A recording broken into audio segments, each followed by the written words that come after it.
সময়ের সাথে সাথে কত কিছুই না বদলায়। যারা ৯০ দশকে যৌথ পরিবারে বেড়ে উঠেছিলেন তাদের সুখ স্মৃতিগুলো ঘুরে বেড়ায় সেই সময়কে ঘিরে। সেই সময়ের যৌথ পরিবারের গল্প নিয়ে নির্মাতা গোলাম মুক্তাদির নির্মাণ করেছেন ধারাবাহিক নাটক কাজিনস।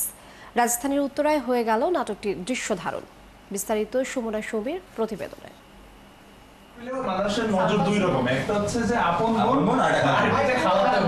এই খুনসুটি কাজিনসদের।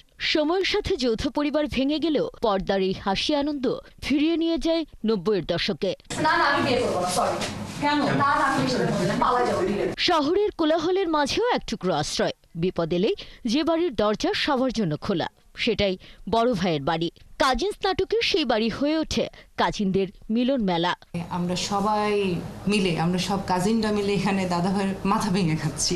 মজার ছলে এবং কখনো খুব লাইটলি এবং কখনো খুব ইমোশনাল সম্পর্কগুলোকে তুলে আনা হয়েছে এই কাজিন সিরিয়ালটার মধ্যে।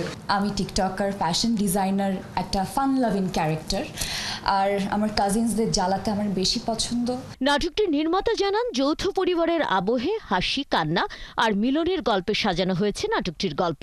নাটকটিতে দেখানো হয়েছে রক্তের সম্পর্কের পাশাপাশি ভালোবাসা ও দায়িত্বের অটুট বন্ধন। কাজিনস গল্পটা আমাদের আসলে আইডিয়াটা আসছে হচ্ছে গিয়ে আর কি, বাবা, চাচা, চাচতো ভাই, মামাতো ভাই, খালাতো ভাই, দাদার সবাই একটা বাড়ির মধ্যেই থাকতাম।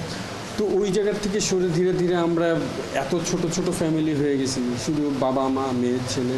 ওইখান থেকেই আমরা আমাদের আর কি এইটা করা, যে এই সময় এসে হয় কি যে সবাই আলাদা আলাদা থাকে, বাট আমাদের কাজিনরা যদি একটা বাড়িতে থাকতো তাহলে কেমন হয়। নাটকটির কলাকুশলীরা ভাবছেন পারিবারিক বিনোদনের পাশাপাশি দর্শককে ভাবাবে মিলেমিশে থাকার প্রয়োজনীয়তা নিয়ে। বাড়িটা মূলত হচ্ছে আমার বাবা মা কেউ নাই, তো ওনারা গত হয়েছেন। সো আমার কাজিনরা এখানে বিভিন্ন প্রবলেম নিয়ে এখানে আসে এবং সবাই দুষ্টামি ফাজলামি এরকম। এটা ইটস না লাইক যে অনেক সিরিয়াস একটা গল্প, এটা একদমই না। চাচাতো ভাই, মামাতো ভাই, খালাতো ভাই বোন, আমাদের এই সোসাইটিতে কাজিনসদের যে একটা বন্ডিং আছে, সেই বন্ডিংটা আমাদের সোসাইটিতে, আমাদের লিগেসিতে এটা খুব ইস্টাবলিশড। সেই গল্পটাই নিয়ে আসছে আসলে। কাজিনস নাটকটি সপ্তাহে ৩ দিন প্রচারিত হয় একটি বেসরকারি টেলিভিশন চ্যানেলে। সুমনা সুমি, ৭১, ঢাকা।